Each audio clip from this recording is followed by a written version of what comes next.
Hello दोस्तों, good morning, good afternoon, good evening to all of you. I hope आप daily पढ़ रहे हो, फिट हो और हेल्दी हो। ठीक है, तो स्टार्ट करें। और आज से मैं एक थॉट आपको देता हूँ,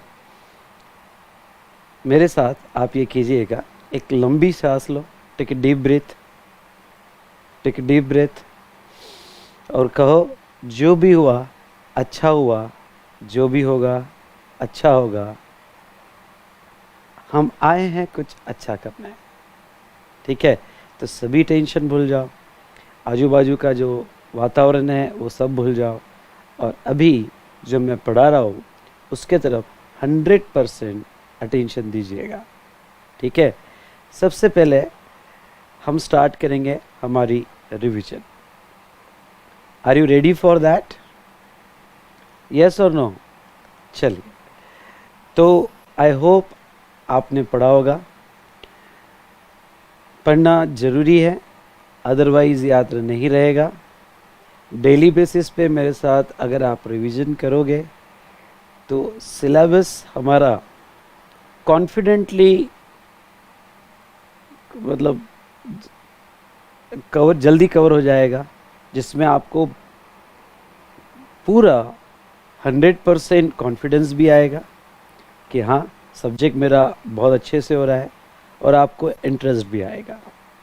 ठीक है, तो क्या हम स्टार्ट कर सकते हैं? चलिए, okay, so are you ready? Yes और नो? ठीक है,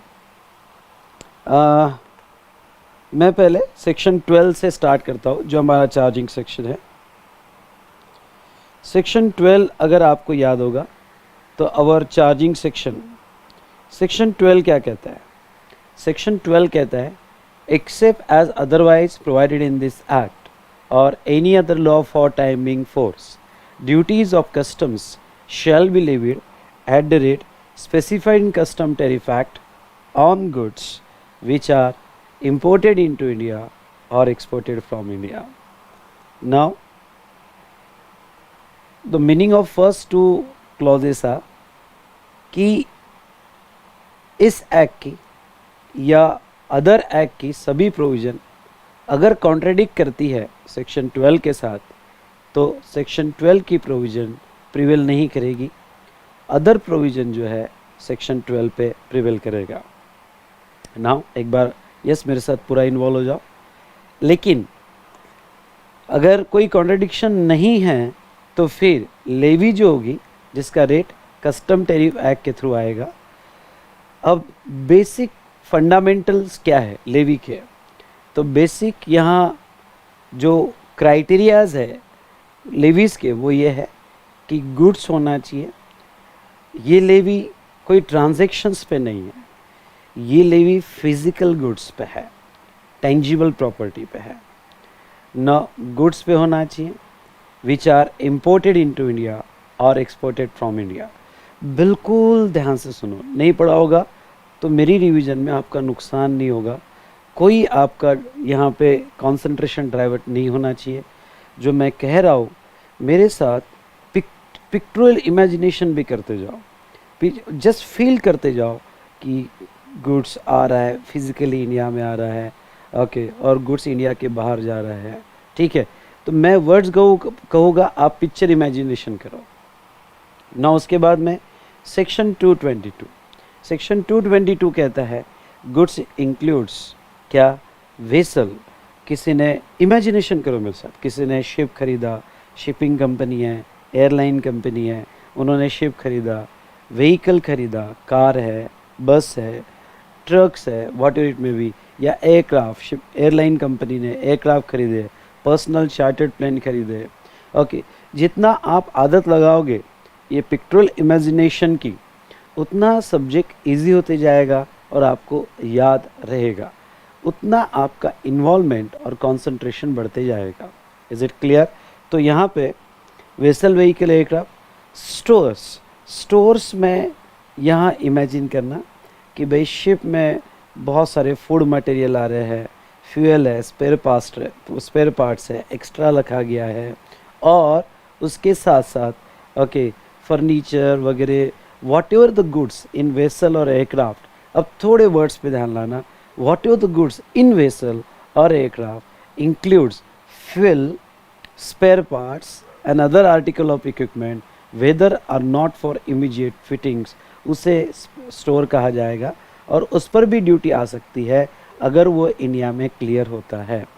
उसके बाद में नेक्स्ट बैगेज पे भी ओके इसमें इमेजिन करना, बैग्स में अगर कोई गुड्स लाते हो यानी belongings with which one travel, आपके पास जो कुछ भी होगा वो बैगेज माना जाएगा, तो इंक्लूडिंग एनिमल्स ऑल्सो। तो सब कुछ जब इंडिया में आप आते हो या इंडिया से जाते हो तो उस पर भी ड्यूटी है। हाँ, उसके लिए सेपरेट चैप्टर है, कंसेशंस हम बाद में देखेंगे। बैगेज की डेफिनेशन जो है, includes unaccompanied baggage but does not includes motor vehicle. Just picture imagine करो, मोटर व्हीकल में आप बैठ के आ रहे हो तो मोटर व्हीकल बैगेज नहीं माना जाएगा। उसके बाद में currency and negotiable instrument just for declaration purpose, और लास्ट में any other kind of movable property, ये गुड्स का डेफिनेशन था। उसके बाद में बेटा नेक्स्ट इवेंट था goods which are imported. Import यानी क्या, तो सेक्शन 223 के हिसाब से इम्पोर्ट मीन्स, जस्ट इमेजिन करो टेरिटोरियल वाटर इमेजिन किया आपने, अब टेरिटोरियल वाटर जो इमेजिन किया bringing into India from a place outside India, मतलब जैसे ही शिप ने एयरक्राफ्ट ने जिसमें गुड्स आ रहा है टेरिटोरियल वाटर क्रॉस कर दिया, उसे इंपोर्ट कहा जाएगा। हुआ इमेजिन की शिप आ रही है, एयरक्राफ्ट आ रहा है, मेरे साथ कम ऑन इमेजिन करो, जितना सब्जेक्ट को इमेजिन करोगे उतना मज़ा आएगा, तो उसे इंपोर्ट माना जाएगा जब टेरिटोरियल वाटर। लेकिन एक और सिचुएशन इमेजिन करो, यहाँ पे इंडिया यानी क्या, टेरिटोरियल वाटर, लेकिन एक पॉइंट इसमें अभी के अभी इमेजिन करो, अगर एक्सट्रैक्शन ऑफ मिनरल ऑयल और गैसेस चल रहा होगा तो इंडिया 12 नहीं, कहाँ तक माना जाएगा, 200 नॉटिकल माइल्स तक माना जाएगा for extraction of mineral oil और गैसेस के लिए। हाँ, बाकी सब चीज़ों के लिए इंडिया कहाँ माना जाएगा, टेरिटोरियल वाटर। उसके बाद में एक प्रॉब्लम इमेजिन करो, चलो कम ऑन एक प्रॉब्लम इमेजिन करो, मेरे वर्ड्स के साथ अपने पिक्टोरल इमेजिनेशन जो है वो कनेक्ट करो।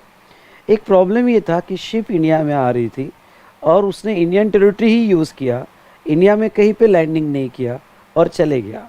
इनोसेंट पैसेज ऑफ वेसल जिसे हम ट्रांजिट कहते हैं, यह गुड्स इंडिया में क्लियर नहीं हुआ, तो क्या जस्ट टेरिटोरियल वाटर क्रॉस कर दिया था इसलिए ड्यूटी लगा देनी चाहिए। तो यहाँ इस लेवी को क्लैरिफाई किया, एक केस अपार इंडस्ट्री लिमिटेड और garden silk mill limited, okay दोनों में से कोई भी एक केस रेफर किया तो भी चलेगा। अपार ओके इंडस्ट्री लिमिटेड ना, अपार जो है यहाँ उसमें ये कहा गया importation commence when goods crosses territorial water. Just imagine the situation, जब टेरिटोरियल वाटर क्रॉस हुआ तो इम्पोर्टेशन कमेंस हुआ, फिर शिप आगे बढ़ रही है, कंटिन्यू है, कंप्लीट, जब शिप पोर्ट पे आ जाएगी, डॉक पे आ जाएगी, गुड्स अनलोड हो जाएंगे, कस्टम कंट्रोल में आ जाएंगे और इम्पोर्टर उसकी बिल ऑफ एंट्री फाइल करेगा, bill of entry for home consumption, ठीक है, तब इम्पोर्टेशन कंप्लीट होगा। और इस दौरान आपको जिस इमेजिन करो कि आपको पेमेंट करना कब पड़ेगा, तो आपको कस्टम ड्यूटी का पेमेंट करना पड़ेगा जब okay bill of entry for home consumption file किया हो, उस वक्त टैक्सेबल इवेंट आएगा। तो ये हमने इंपोर्ट देखा, फिर इंपोर्टेड गुड्स की डेफिनेशन देखी। इंपोर्टेड गुड्स मतलब goods brought into India from a place outside India, okay उसे इंपोर्टेड गुड्स कहा जाएगा। चलो मेरे साथ और एक पॉइंट और इमेजिन करो कि वो गुड्स इंपोर्टेड गुड्स नहीं होगा जो इंडिया में क्लियर हो गया है ड्यूटी पेमेंट होने के बाद। इसके लिए मैंने एक केस स्टडी पढ़ाया था, वो इमेजिन करो कि भाई मुंबई पुणे हाईवे पे एक एक्सीडेंट हो गया और कि गुड्स हाईवे पे आ गया था, एक एक्सीडेंट हो गया, तो ऐसे सिचुएशन जो मुंबई पुणे हाईवे पे एक्सीडेंट हो गया ओके उसके ऊपर कोई बेनिफिट्स नहीं मिलेंगे, क्यों ना गुड्स लॉस्ट हुए, डिस्ट्रॉय हुए, कोई बेनिफिट्स नहीं मिलेंगे। क्यों? क्योंकि गुड्स क्लियर हो गया था, अब वो इंपोर्टेड गुड्स नहीं कहा जाएगा। ये फिर इंपोर्टर की डेफिनेशन हमने देखी थी, अगर आपको याद होगा तो इंपोर्टर यानी क्या, in relation to any goods, कोई भी गुड्स होगा ये वर्ड आना बहुत ज़रूरी है। In relation to any goods importer. अब दूसरा टाइमिंग, हाँ उस टाइमिंग के दौरान, क्योंकि वो टाइमिंग बड़ा इंपॉर्टेंट फैक्टर है। कौन सा timing? From importation, territorial water मत लिखना, इमेजिन टेरिटोरियल वाटर करना, पर wordings importation, import any time between importation till the goods cleared for home consumption. मतलब इम्पोर्टेशन से लेके जब तक गुड्स इंडिया का पार्ट नहीं बनता है तब तक, till clear for home consumption. तीनों में से कोई भी बंदा इंपोर्टर कहा जा सकता है, ओनर या बेनिफिशियल ओनर या any other person holding himself at to be the owner, या ऐसा पर्सन जिसने ओरिजिनली गुड्स इंपोर्ट नहीं किया होगा लेकिन हाई सी सेल हो गई, ट्रांजिट सेल हो गई, और वो ट्रांजिट सेल में ओनरशिप के डॉक्यूमेंट्स उसके पास आ गए हो। उसके बाद में जस्ट इमेजिन करो Indian custom water. Indian custom water क्या था, ध्यान से सुनिएगा। इंडियन कस्टम वाटर बेटा यहाँ पे कि इंडिया और इंडियन कस्टम वाटर में ये डिफरेंसेस है कि इंडिया जो है यहाँ 12 नॉटिकल माइल्स तक लिया जाएगा और Indian custom water 200 nautical miles तक है। Indian custom water custom officers की पावर होती है। इंडिया की डेफिनेशन ये डिसाइड करने के लिए लिया जाता है कि इंडिया में इंपोर्ट हुआ है या नहीं हुआ है। आई रिपीट, इंडिया में इंपोर्ट हुआ है या नहीं हुआ है, ये डिसाइड करने के लिए इंडियन कस्टम वाटर की डेफिनेशन होती है, ठीक है, टैक्सेबल इवेंट क्रिएट करने के लिए। लेकिन इंडियन कस्टम वाटर में जो है वहाँ पे कस्टम ऑफिसर की पावर चलती है। वहाँ तक कोई स्मगलिंग हो रही होगी तो उसे रोक सकते हैं, ओके, या फिर किसी शिप को यहाँ सर्च कर सकते हैं, सीज कर सकते हैं, एक्सेट्रा एक्सेट्रा। ये था इंडियन कस्टम वाटर जो इंडियन एक्सक्लूसिव इकोनॉमिक जोन तक चलेगा, और बे, गल्फ, टाइडल रिवर वगैरह होगी तो वो भी इंडियन कस्टम वाटर का पार्ट मानी जाएगी। Is it clear? उसके बाद में ये तो था इंपोर्ट में। इसमें एक और कंसेप्ट हमने देखा था, होम कंजम्पशन और वेयर हाउसिंग।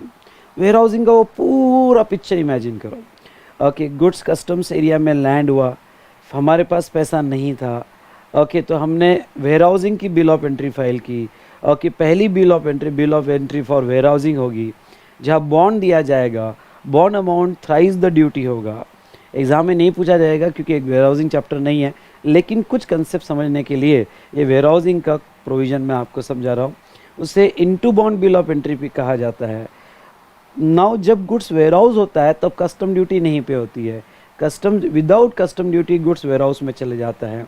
सिर्फ वहाँ पे जो है यहाँ ओनली बॉन्ड एग्जीक्यूट होता है। उसके बाद में नेक्स्ट गुड्स वेयर हाउस में चले जाएगा, आप 1 साल तक वेयर हाउस में रख सकते हो। उसके बाद में वेयर हाउस से क्लियर करते वक्त फिर से एक बिल ऑफ एंट्री देनी पड़ती है, bill of entry for home consumption from warehouse. वहाँ आपको कस्टम ड्यूटी पे करना पड़ता है और उसको ex bond bill of entry भी कहा जाता है। Warehouses public, private, special ऐसे होते हैं जो यहाँ पे कस्टम्स से लाइसेंस होते हैं, और स्पेशल वेयर हाउसेस तो कस्टम्स के लॉक में होते हैं। ये कुछ वेयर हाउसिंग प्रोसीजर देखी थी। दूसरा बेटा एक्सपोर्ट। एक्सपोर्ट जो है, एक्सपोर्ट ड्यूटी सभी गुड्स पे नहीं आती है, कुछ लिमिटेड गुड्स पे एक्सपोर्ट ड्यूटी आती है जो सेकंड शेड्यूल ऑफ टैरिफ में दिया हो। नाउ ठीक है, जितने भी गुड्स पे एक्सपोर्ट ड्यूटी आती है, एक्सपोर्ट यानी क्या? एक्सपोर्ट मतलब डेफिनेशन 218 में दी है, taking out of India to a place outside India. फिर हमने एक केस देखा था Rajendra dyeing and printing mills limited की शिपिंग बिल फाइल हुई, शिपिंग बिल के साथ साथ पेमेंट भी कर दिया कस्टम्स ड्यूटी का, फिर लेट एक्सपोर्ट ऑर्डर मिल गया यानी लोडिंग ऑर्डर मिल गया, लेकिन टेरिटोरियल वाटर क्रॉस करने के पहले वो जो वेसल था that vessel sunk in territorial water. तो ऐसे सिचुएशन में जो वेसल संक हो गया इन टेरिटोरियल वाटर, उसके बाद में क्या उस पर जो एक्सपोर्ट ड्यूटी पे किया उसका रिफंड मिलेगा क्या? Rajendra dyeing and printing mills limited, even though ये जो केस थी ये ड्यूटी ड्रॉबैक से रिलेटेड थी, लेकिन उसका मेन पॉइंट ऑफ डिस्कशन जो था वो एक्सपोर्ट पे था। और ये केस में ये कहा गया कि हाँ ओके, एक्सपोर्ट तभी बोला जाएगा when it crosses territorial water.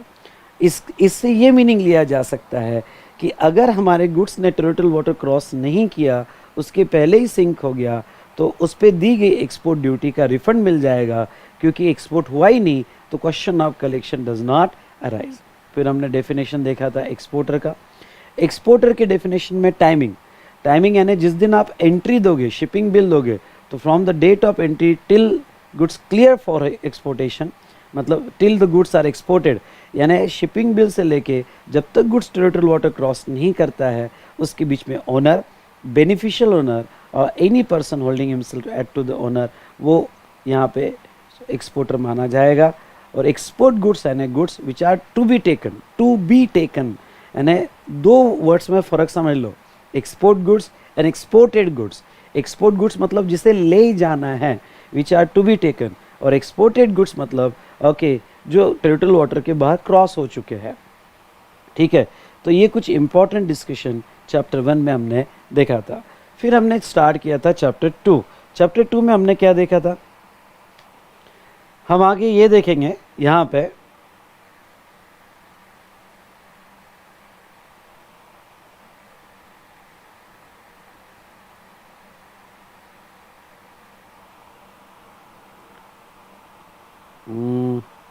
Chapter 2